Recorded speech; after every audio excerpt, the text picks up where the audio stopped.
रामकृष्ण हरी मंडळींनो, माऊली कीर्तन सोहळा महाराष्ट्रातील सर्वात लोकप्रिय असलेले एकमेव चॅनल सप्ताह कीर्तन, भागवत कथा, हरिजागर व लाईव्ह कार्यक्रमाकरिता अवश्य संपर्क करा. माऊली चोपडे व देवा पाटील. स्वयंभू म्हणून आणि देवी शत्रुपा यांचा ज्येष्ठ मुलगा आहे प्रियव्रत. त्या प्रियव्रताचं चरित्र आज वर्णन करून सांगतात.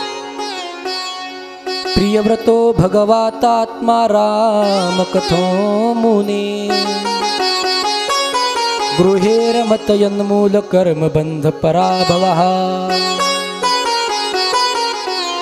राजा, हे प्रियव्रत स्वयंभू मनुचे प्रथम पुत्र आहेत, मोठा मुलगा आहे.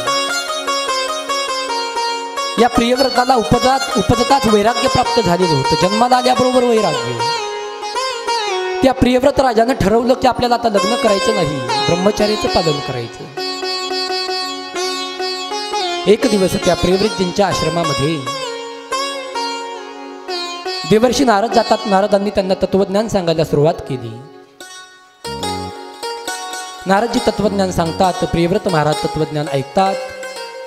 तेवढ्यामध्ये ब्रह्मदेव त्या ठिकाणी आले. ब्रह्मदेवाने सांगितलं, नारदा थांब, यांना तत्वज्ञानाचा उपदेश करू नको, यांच्या ठिकाणचं वैराग्य आणखी दृढ करू नकोस.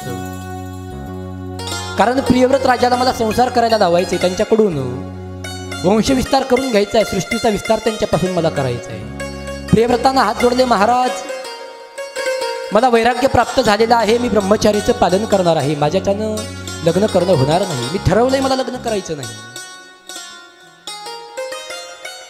महाराज, आपलं वैराग्य वेगळं आहे आणि प्रियव्रत राजाचं वैराग्य वेगळं आहे. सध्या बायका भेटलत म्हणून ब्रह्मचारी राहणारे बरेच लोक आपल्याला पाहायला भेटतील. पण सर्व संग परित्याग करून ब्रह्मचारी राहणारे काही महात्मे फार वेगळे असतात. महाराज, आपलं वैराग्य आणि संतांचं वैराग्य कसं असतं बघा. काही काळापुरतं, काही मर्यादेपुरतं आपल्याला वैराग्य प्राप्त होतं, आपण त्या गोष्टीचा त्याग करून टाकतो. पण साधू संतांचं वैराग्य फार वेगळं असतं. महाराज, आपण कोणत्याही गोष्टीचा लवकर त्याग करू शकत नाही. एका महात्म्यानं ब्रह्मचारी राहण्याची प्रतिज्ञा केली. ब्रह्मचारी राहिला आणि ब्रह्मचारी राहिल्याच्या नंतर गावाच्या बाहेर सुंदर एक कुटिया बनवली. कुटिया बनवल्याच्या नंतर त्या कुटियेमध्ये राहायला लागला. आपला संसार त्या कुटियेमध्ये त्याने थाटला. आणि थाटल्याच्या नंतर काही कालांतरानं त्याची जी कुटिया आहे, झोपडी आहे, त्या झोपडीमध्ये काही उंदरं झाली. ते उंदरं झाल्याच्या नंतर त्यानं विचार केला, तो वैतागला महाराज त्या उंदराला. त्यानं विचार केला, या उंदराचं काहीतरी आपण केलं पाहिजे, उंदरं गायब झाले पाहिजे, याच्याकरता काहीतरी केलं पाहिजे. बऱ्याच प्रकारच्या वेली, वनस्पती, औषधी आणून ठेवल्या, उंदराचा त्रास कमी होत नव्हता. आता त्यानं विचार केला, या उंदरांना संपवण्याकरता एकच पर्याय आपल्याजवळ, ते काय, एक मांजर आपण पोहोचली पाहिजे. मी वैराग्य सांगतो कसं असतं बघा. त्या महाराजांनी एक मांजर आपल्या आश्रमामध्ये आणली, झोपडीमध्ये आणली आणि ती मांजर झोपडीमध्ये सोडून दिली. उंदीर पाहिल्याबरोबर ती मांजर उंदरी खाऊन टाकायची. आता उंदराचा त्रास संपला, उंदर संपले. पण आता आणलेलं मांजर, त्या मांजराला नेमकं दूध कुठून आणायचं म्हणून त्या महात्म्यानं पुन्हा एक गाय आणली. संसार करायचा नाही म्हणून वैराग्य निर्माण केलं. उंदरामुळं मांजर आणलं. आता मांजराला दूध पाजवायला काय आणलं, गाय आणली. आता त्यानं विचार केला, गाय तर आपण आणली, पण आता गायीला चारा टाकण्याकरता आपण तर नामचिंतन करणार आहोत, मग गायीला चारा टाकण्याकरता कोणीतरी पाहिजे, गायीचं शेण काढण्याकरता कोणीतरी पाहिजे. पुन्हा त्यानं विचार केला, आता आपण काय केलं पाहिजे, लग्न केलं पाहिजे. संसाराला कंटाळून वैराग्य निर्माण केलं, ब्रह्मचर्य राहण्याची प्रतिज्ञा केली आणि पुन्हा आश्रमामध्ये लग्न करूनच बायको आणली. महाराज, म्हणजे आपल्या ठिकाणचं वैराग्य हे फक्त क्षणभंगूर आहे. प्रियव्रताला एवढा वैराग्य प्राप्त झालं, एवढं वैराग्य प्राप्त झालं. प्रियव्रतानं सांगितलं, ब्रह्मदेवा मला क्षमा करा, मला लग्न करायचं नाही. पण ब्रह्मदेव सांगतात, माझी आज्ञा म्हणून तुम्हाला लग्न करावं लागेल. मोठ्याची आज्ञा आहे, मोठ्याचं ऐकलं पाहिजे. म्हणून प्रियव्रतजींनी लग्न केलं. विश्वकर्माची मुलगी आहे बहिर्ष्मती. त्या बहिर्ष्मती मातेबरोबर प्रियव्रतजींचा पहिला विवाह झाला आणि त्या बहिर्ष्मती मातेपासून प्रियव्रताला 10 मुलं झाली. त्याच्यापैकी सगळ्यात मोठा मुलगा आहे अग्निध्र.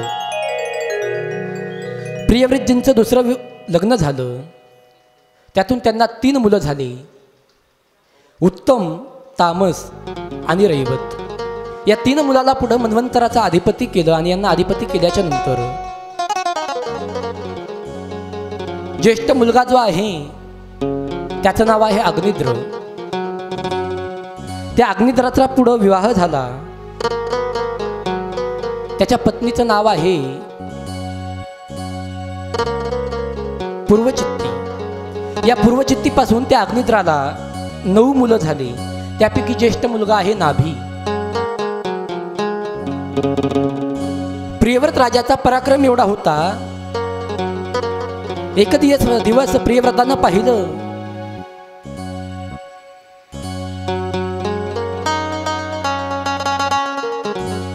सूर्य ज्या वेळेला उगवतो त्यावेळेला पृथ्वीचा भाग अर्धा अंधारामध्ये आहे आणि अर्धा उजेडामध्ये आहे. प्रियव्रत राजाला ते आवडलं नाही.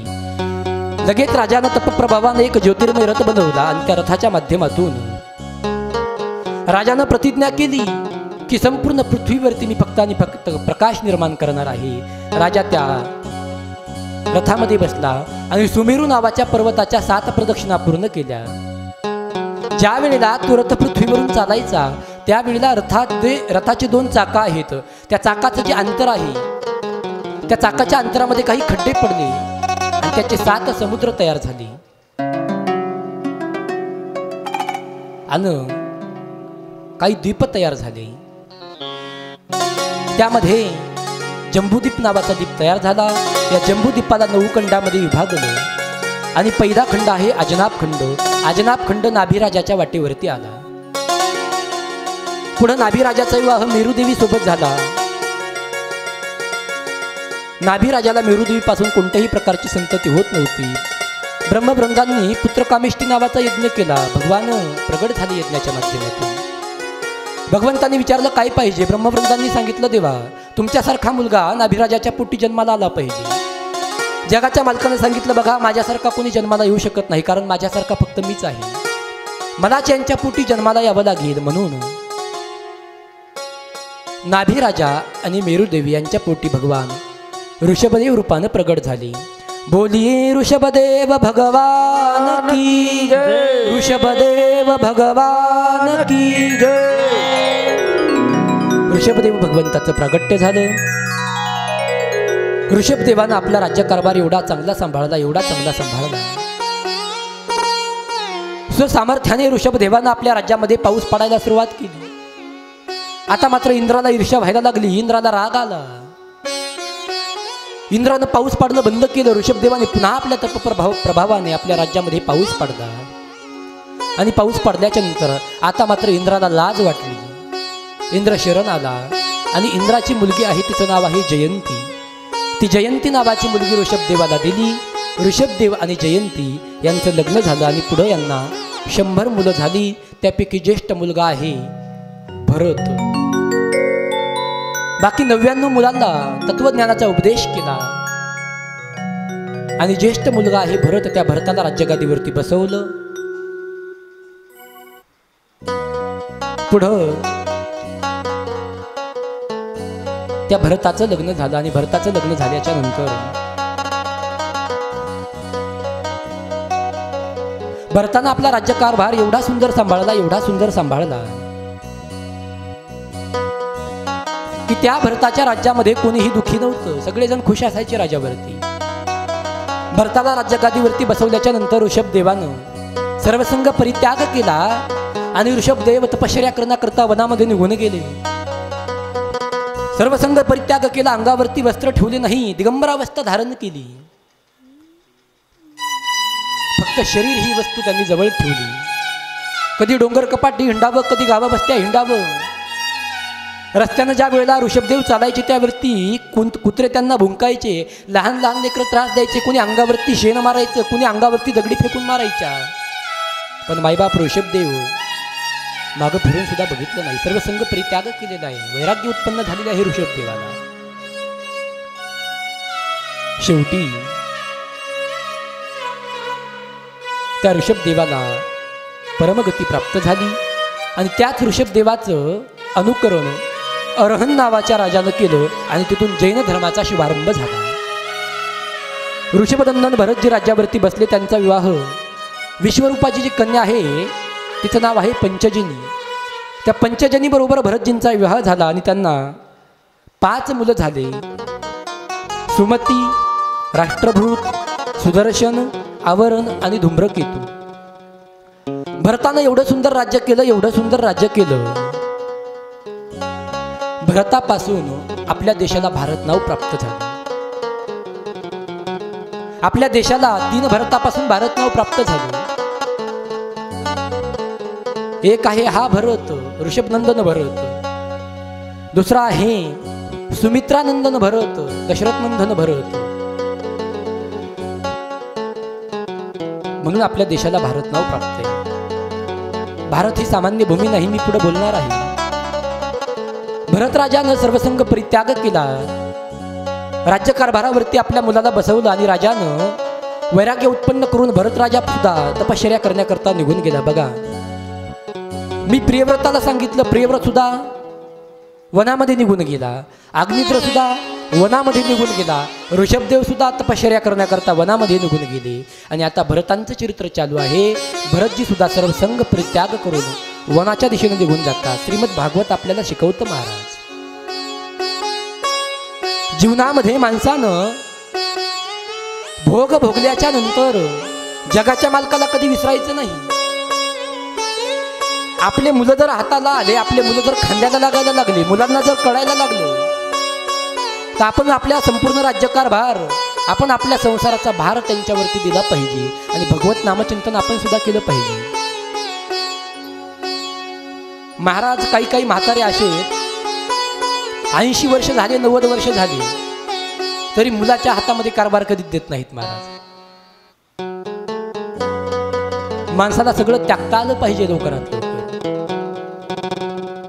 होईन तेवढं लवकर मुलाच्या स्वाधीन सगळं करायचं आणि त्याच्या त्या स्वाधीन केल्याच्या नंतर फक्त भगवत नामचिंतन आपण करायचं. भरतजी तपश्चर्या करण्याकरता गंडकी नदीच्या क्षेत्र निघून जातात. एक दिवस प्रणवाचा जप करत असताना हातामध्ये सूर्याला अर्घ्य देण्याकरता भरतजींनी पाणी ओंजळीमध्ये घेतलं आणि ओंजळीतलं पाणी भगवान सूर्य नारायणाला समर्पित करतात. ओम सूर्याय नमः, ओम भास्कराय नमः असा नामघोष करत असताना ओंजळीतलं पाणी सूर्याला अर्घ्य देत असताना एक हरिण, त्या हरिणीच्या पोटामध्ये गर्भ आहे. एक सिंह त्या हरिणीच्या पाठीमागं लागला. गर्भावस्थेमध्ये हरिणी आहे आणि ती गर्भावस्थेमध्ये असलेली हरिणी सिंह मागा आहे, हरिणी पुढा आहे. भीतीपोटी त्या नदीतून या काठाची छलांग त्या काठेवरती मारण्यासाठी त्यानं प्रयत्न केला. या काठावरून त्या काठावर त्यांनी उडी मारण्याचा प्रयत्न केला. भयभीत झालेली होती महाराज. भयभीत अवस्थेमध्ये पोटातला गर्भ पाण्यामध्ये पडला आणि पाण्यामध्ये पडल्याच्या नंतर ज्या वेळेला हे भरतजी ओंजळीमध्ये पाणी घेतात त्या वेळेला हरणाचा गर्भ त्या ओंजळीमध्ये आला, हातामध्ये आला. लक्षामध्ये आलं राजाच्या काहीतरी माझ्या हातामध्ये आलेला आहे. डोळे उघडले राजाने आणि डोळे उघडल्याच्या नंतर पाहता येत नुकतंच जन्माला आलेलं हरिणीचं पाडस माझ्या हातामध्ये आलेलं आहे. ते पाडस हातामध्ये घेतलं आणि भरतजी आपल्या आश्रमामध्ये निघून येतात. ज्या वेळेला भरतांनी त्या आश्रमामध्ये हरिण आणला, हरिण आणल्याच्या नंतर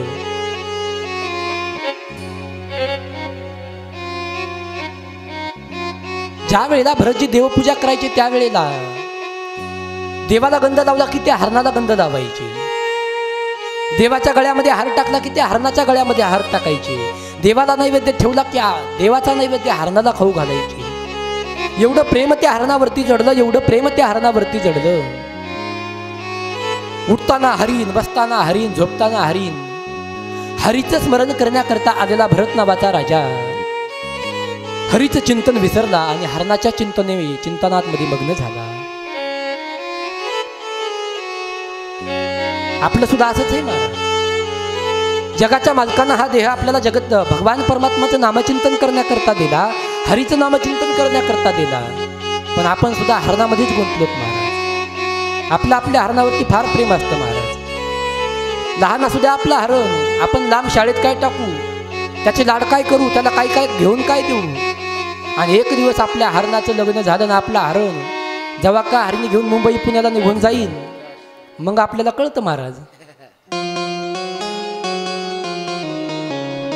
भरत राजानं हरीचं चिंतन बंद केलं. हरणाविषयी अंतकरणामध्ये प्रेम निर्माण झाला, भाव निर्माण झाला. दिवसभर त्या हरणाला चुचकरायचं, त्याला कोवळं कोवळं गोवत खायला द्यायचं. एवढं प्रेम हरणावरती करत असताना एक दिवस ते भरतजी हरणाचं चिंतन करतात आणि हरणाचं चिंतन करता करता त्यांचा देह पडला. आणि शास्त्र असं वर्णन करतं, मरणाच्या वेळी ज्या माणसाच्या अंतकरणामध्ये जी वासना उत्पन्न होत असते, त्या वासना पूर्ण करण्याकरता पुढचा जन्म त्याला तेच घ्यावा लागतो. वासनेचा संग होय अंतकाळी तरी तपोबळी जन्मधरी.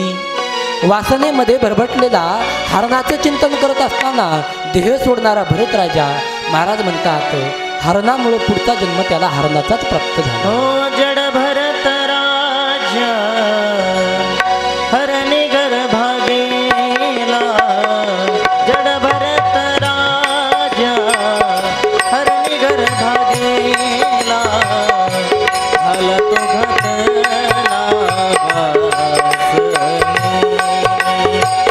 झाला तो घातला वासने, झाला तो घातला वासने.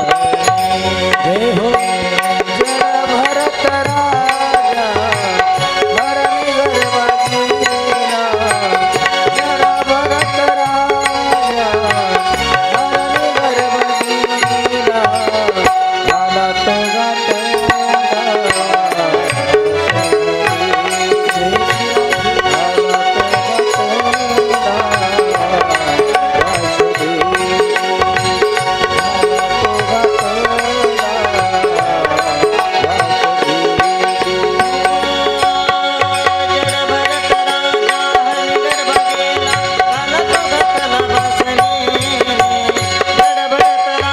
हरणी गर्भा गेला,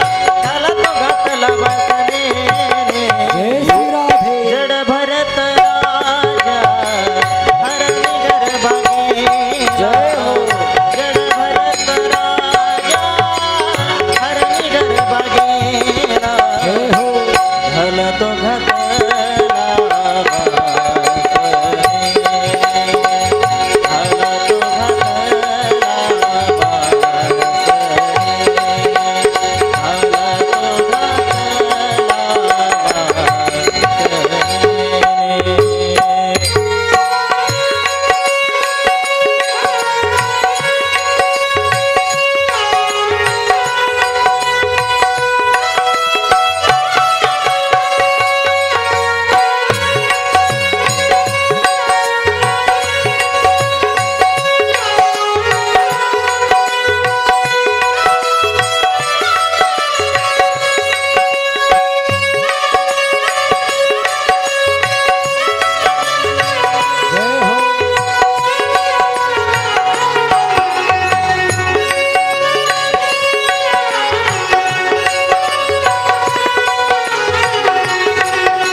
घाला तो घातला वासनेने. शेवटी हरणाचं चिंतन करत असताना माझा हरीण माझा हरीण माझा हरीण करता करता भरताचा देह पडला आणि पुढचा जन्म हरणाचा प्राप्त झाला. महाराज तुलसीदासजी वर्णन करतात, एक मृगा के संग भरत धरी रे मृगदेह, तुलसी उनकी कौन गती जो घर घर करत स्नेह. एका हरणाच्या नादी लागलेला भरत राजा, एका हरणावरती प्रेम करत असणारा भरत राजा, हरणाविषयी प्रेम उत्पन्न झाल्यामुळे महाराज म्हणले पुढचा जन्म हरणाचा प्राप्त झाला. मृगाची ध्यासे भरता मृग जय हो. भरताची ध्यासे भरता मृग